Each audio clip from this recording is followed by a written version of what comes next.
And hello there. We welcome you to another edition of East Texas Politics on East Texas Now. I'm Blake Collin. Thank you for being with us. Our guest today, East Texas Congressman Nathaniel Moran, joining us now from Washington, D.C. Congressman, thank you for the time. Hi, Blake. Pleasure to be with you. Thank you so much for making the time to talk about these very important issues. Absolutely. Congressman, I want to begin with some action overnight in Washington. The Senate funding immigration agencies for the rest of President Trump's term, a win for Republicans. This now goes to the House. Your thoughts?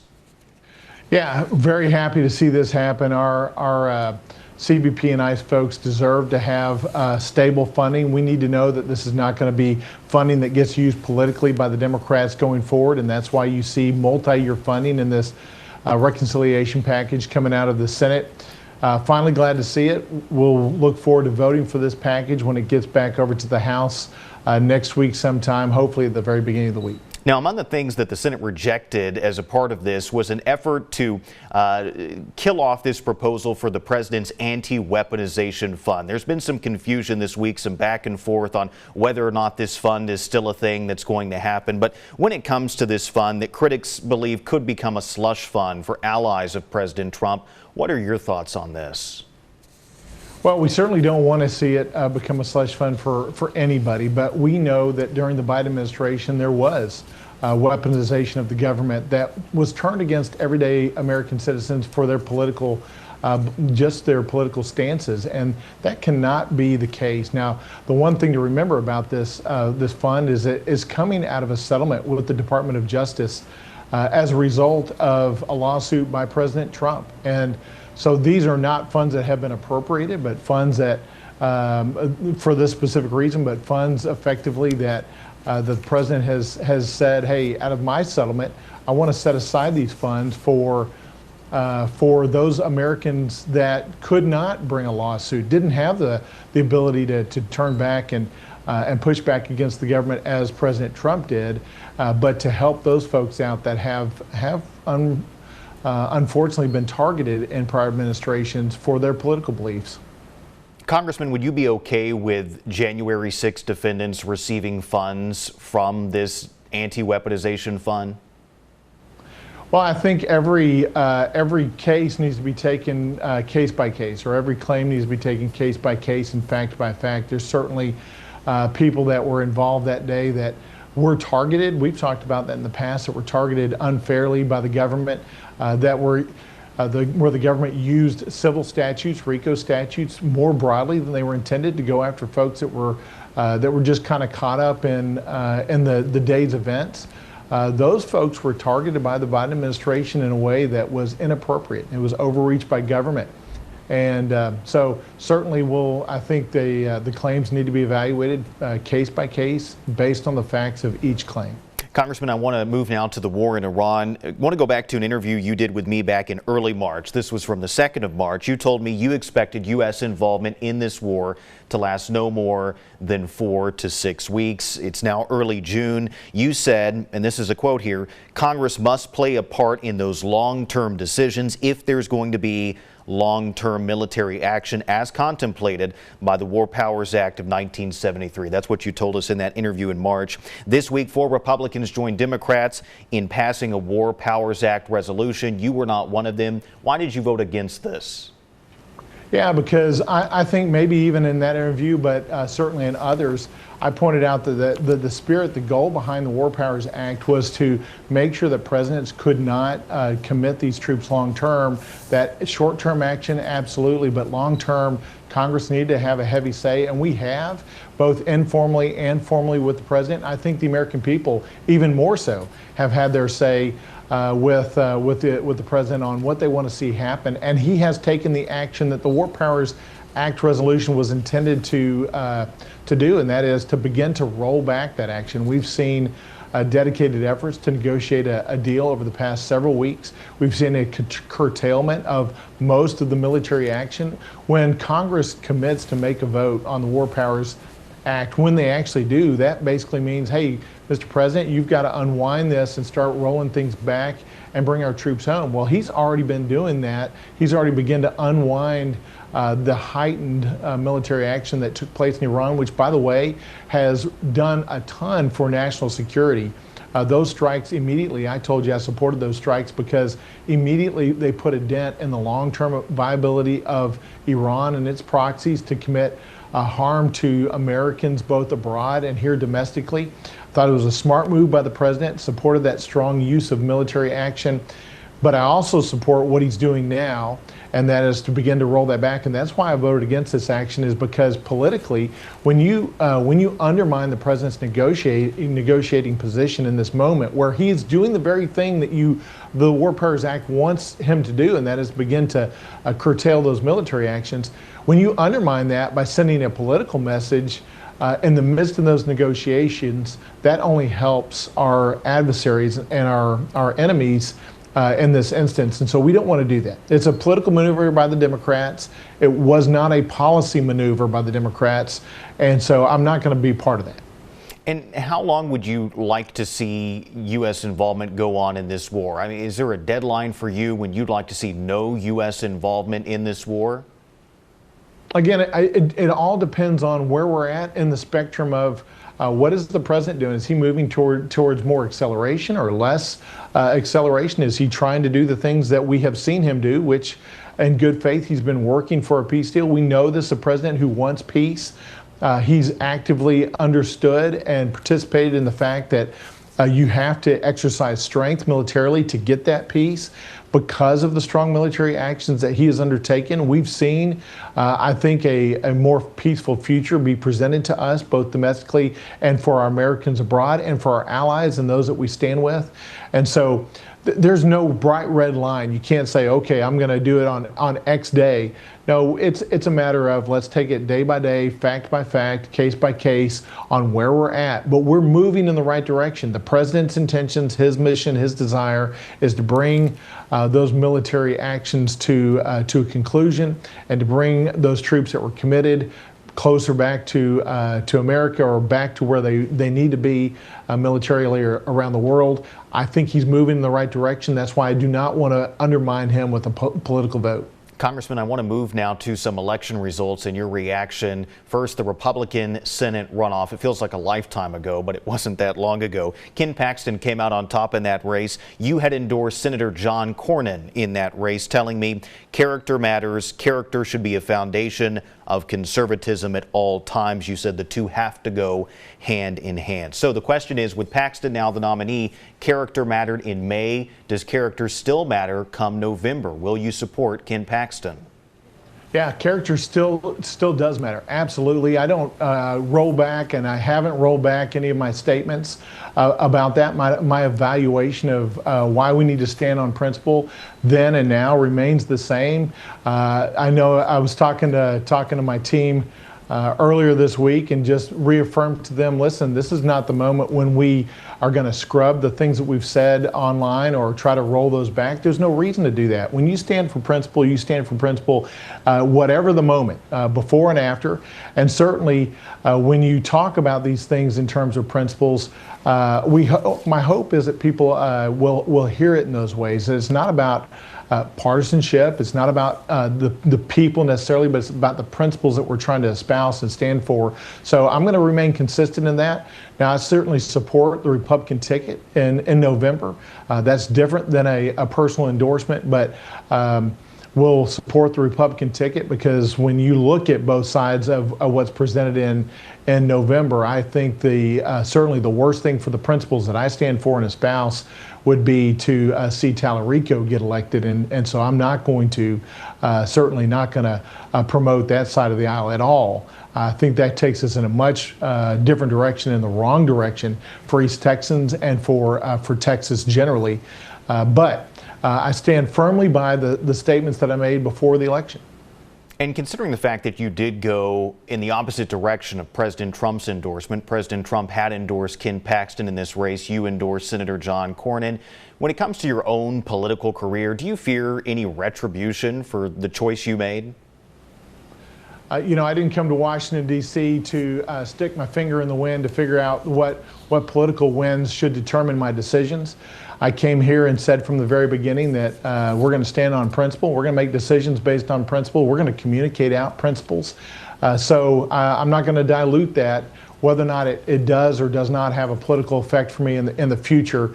I'm going to be proud to be able to go back to my kids and my family one of these days when service is complete and say, hey, these are the things that I stood for before I came to Congress. This is the things I stood for during Congress, and I'm going to stand for the same things when I come home from Congress. That's what I think East Texans are about, standing firmly for moral principles, constitutional principles. And whether or not it creates a political backlash for me or not in the future, I'm not worried about that. I'm worried about doing the right thing today and tomorrow. Congressman, I want to hop out of Washington for just a moment, talk about some local politics here. The Tyler mayoral race. Early voting is now underway in that race. Election day is this next Saturday. You have endorsed former Councilman John Nix in this race against Stuart Haney, a current councilman. Why have you picked John Nix? Why do you think he's the best man to be the next mayor of Tyler? Yeah, and first let me just say I really like both of these guys. Stuart and John both are guys that love their community, have dedicated their lives to service to the community, and I've said that from the very beginning. But in this moment, John Nix, I've known for a long time. He has this great experience as a developer working with the city, but also understanding as a former city council member the things that need to be improved upon. The city of Tyler, as you know, is something close to my heart. I served on the city council 20 years ago, and so I understand the role of the mayor. I was Mayor Pro Tem way back in the day, and so I understand what their role entails. And John is such a man of character and principle, and I know Stuart is as well, but in this moment where you need some real strategic leadership going forward to solve some problems that have kind of been sitting there for a while that just haven't been addressed, a little tightening of the screws, John is the one to do that. And his development experience, understanding what is needed to make sure that we as a city have the development in the way that we need and in the with the appropriate focus on taxpayer value, I think John will do the best job moving forward. Congressman, I want to talk about a recent article that you were included in. This is from the Texas Tribune. The headline for this story: East Texas could be the key to developing critical lithium supply for the U.S. military. This has to do with a bill that you've proposed along with Senators Cornyn and Cruz. This would allow private sector companies to mine for lithium beneath military depots. This could have an impact here in East Texas. Tell us about this. Yeah, it certainly could have an impact. There was already some movement towards making sure that we could do some private-public partnerships on Army facilities around the United States, but it wasn't specific enough, didn't give us great authority to do critical mineral extraction on these properties. And there's a lot of these properties around the United States, and in particular in East Texas, we've got the Red River Army Depot up near Texarkana, where we have the opportunity to extract some lithium. This is a critical element that we need to become independent from China on, and we have the Smackover region running through the northern part of Congressional District 1. And if we can allow for private partnerships that can come in and extract these minerals, process these minerals on our Army depots and other facilities, we could help actually become not just independent from China, but become a leader across the world in lithium extraction and processing and as a supplier around the world. So this gives us a moment to both develop economically in East Texas, but also become a leader internationally in this lithium extraction and processing system. And Congressman, with so many people concerned right now with the preservation of natural resources, obviously there's a big conversation about water and preserving water in East Texas. When it comes to this process, lithium mining, how do you limit the impacts on the environment and natural resources here in East Texas? Well, you can do it with stewardship at the very forefront, and we've talked about that in every press release, every paragraph that we talk about this. We mention the word stewardship because the stewardship of our natural resources is a priority number one in East Texas. We love our lakes and our water resources and our pine trees and our roses and our azaleas. There's just nothing better about East Texas other than its people than our natural resources. And so we want to protect those you can. This is not strip mining. You're destroying the land. This is going to be a whole lot like oil and gas extraction. In fact, a lot of times they use these capped wells and these prior wells in the oil and gas industry to go in and get the lithium that comes out of this liquid out of the earth effectively. And we've got this high density of lithium out of the earth, and so you can do it very well from a stewardship standpoint if you use the technology where it's at today, and that's quickly developing. So we will make sure that our resources are protected. The cities, the counties, the local districts have a big say in that, but we have certainly been in the ear of any of these companies that have been in our offices saying, listen, if you're going to come to East Texas, you're going to do it the East Texas way, and that means be a good steward of our natural resources. All right, Congressman, we're going to hop back to Washington, D.C. now for this next question. This week, President Trump said he planned on nominating his former personal attorney, Todd Blanche, as the next Attorney General. Your friend Senator Cornyn said this week that he was concerned about Blanche's independence in this role. What do you think about this pick? Well, that's for the Senate to decide. They're the ones that have to confirm these nominations, and so we're focused on the work of the House. We'll look at what happens out of the Senate, but frankly, that's between the president and the Senate to decide what they're going to do with that nomination. You mentioned that as the congressman representing East Texas, though. What do you think about this pick? Do you think this is the right choice?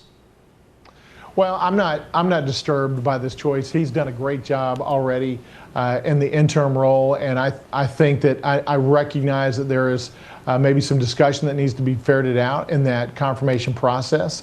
And once those questions get asked and answered in that open confirmation process, then we'll have a more firm opinion. But the vetting process is what that's for. I mean, these questions are good questions to have for the senators, but let them go through the vetting process. So far, from what I've seen, I think he's done a really good job. East Texas Congressman Nathaniel Moran joining us here on East Texas Politics on East Texas Now. Congressman, thank you for the time. We appreciate it. Thanks, Blake. Pleasure to be with you. And we'll be back with more East Texas Politics on East Texas Now right after this. Did you know you can watch KLTV 7 live or whenever you want?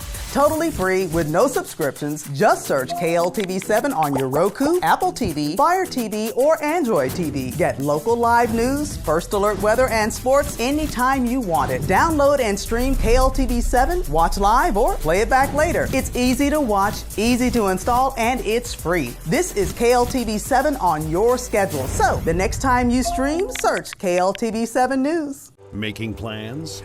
Let us keep you weather ready. Spring weather can change quickly, but knowing when it's coming means everything. We're giving you the first alert for a fast-moving system. That's why the KLTV First Alert weather team is always here. Trusted forecasts, instant alerts, free on any device. Tracking this storm live right now. Because when it comes to severe weather, getting you the first alert makes all the difference. KLTV, your first alert during severe weather.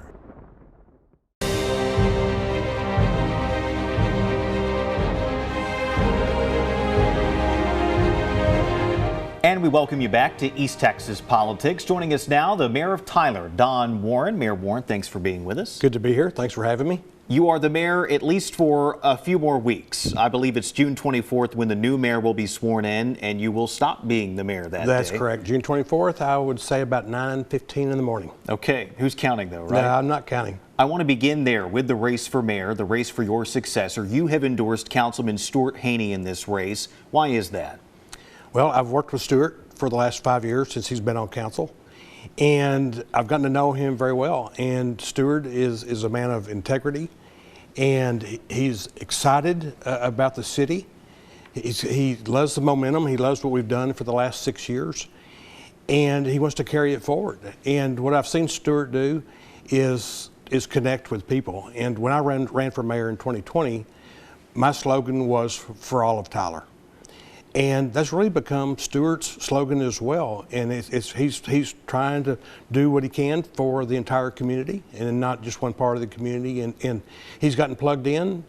And I just like his energy. And he's got a tremendous amount of energy, whether, like I say, whatever part of town he's talking about or working with, he's just excited about the future. And Mayor, you waited until after that first election until we learned that Nix and Haney were moving on to the runoff to make your endorsement. Why did you wait?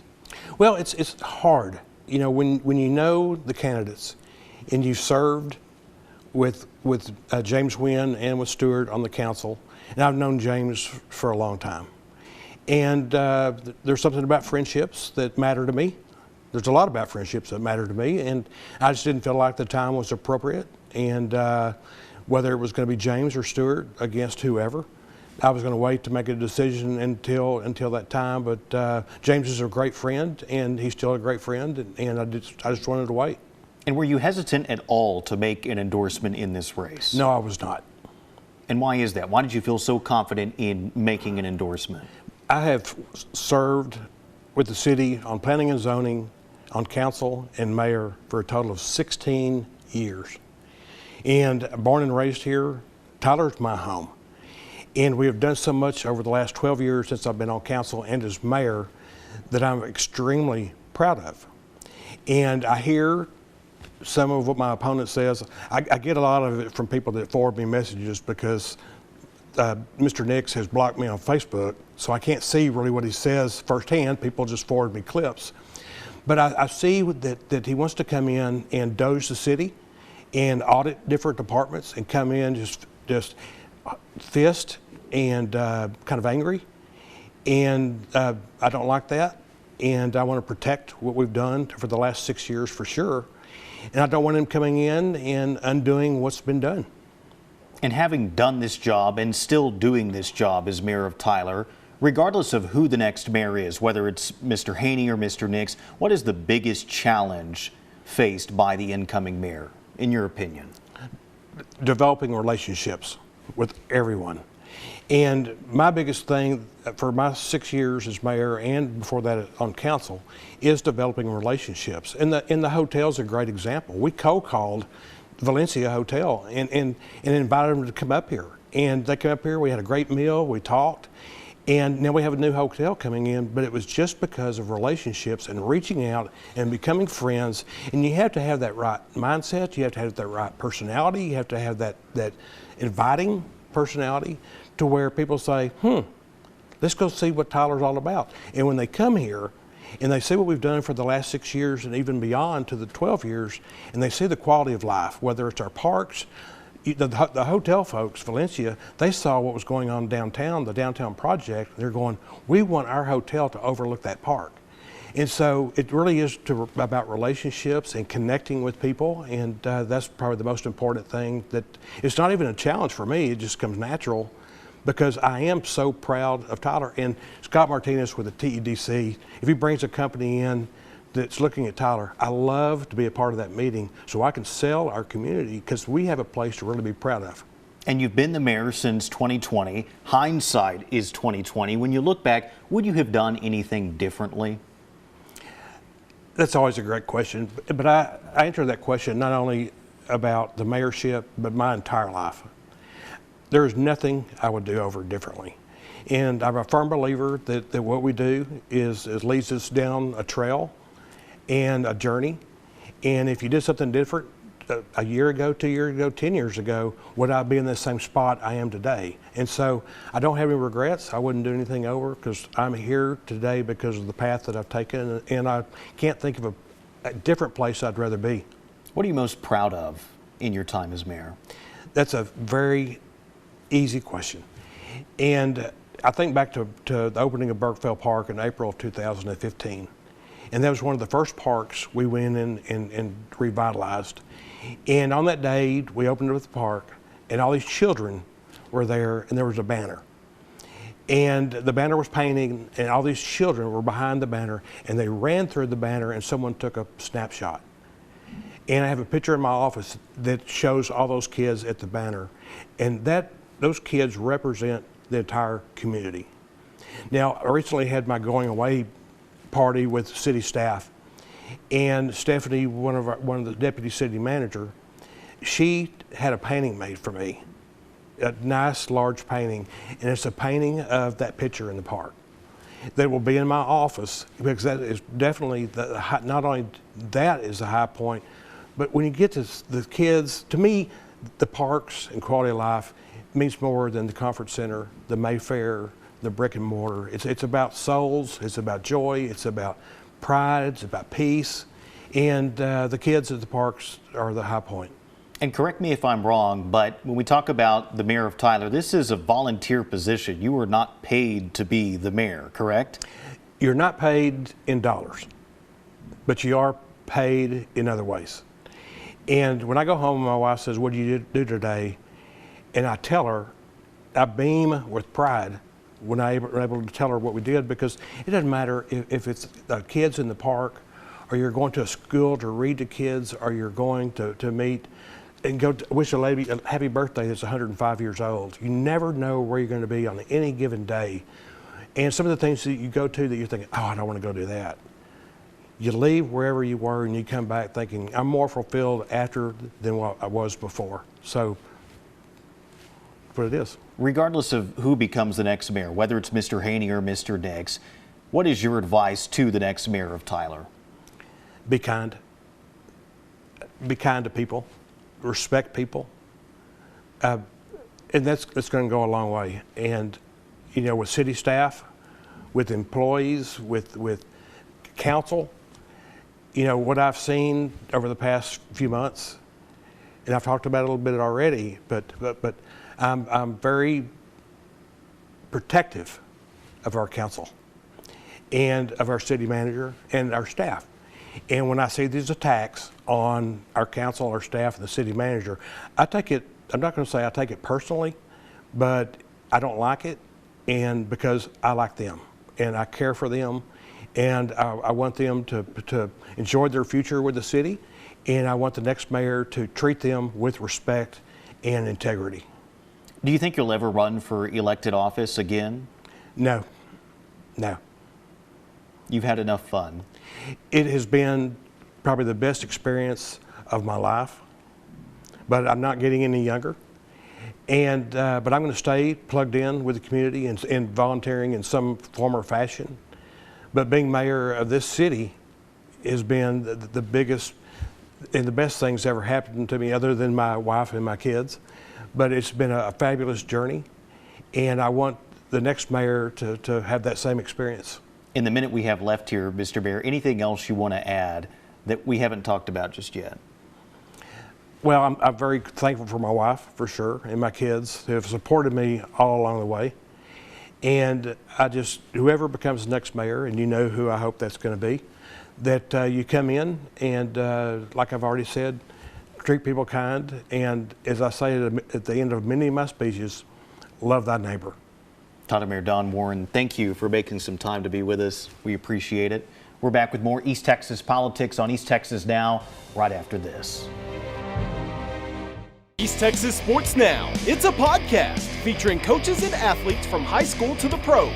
We cover football, rodeo, fishing, and everything in between, with new episodes every week. East Texas Sports Now, available on all major podcast platforms.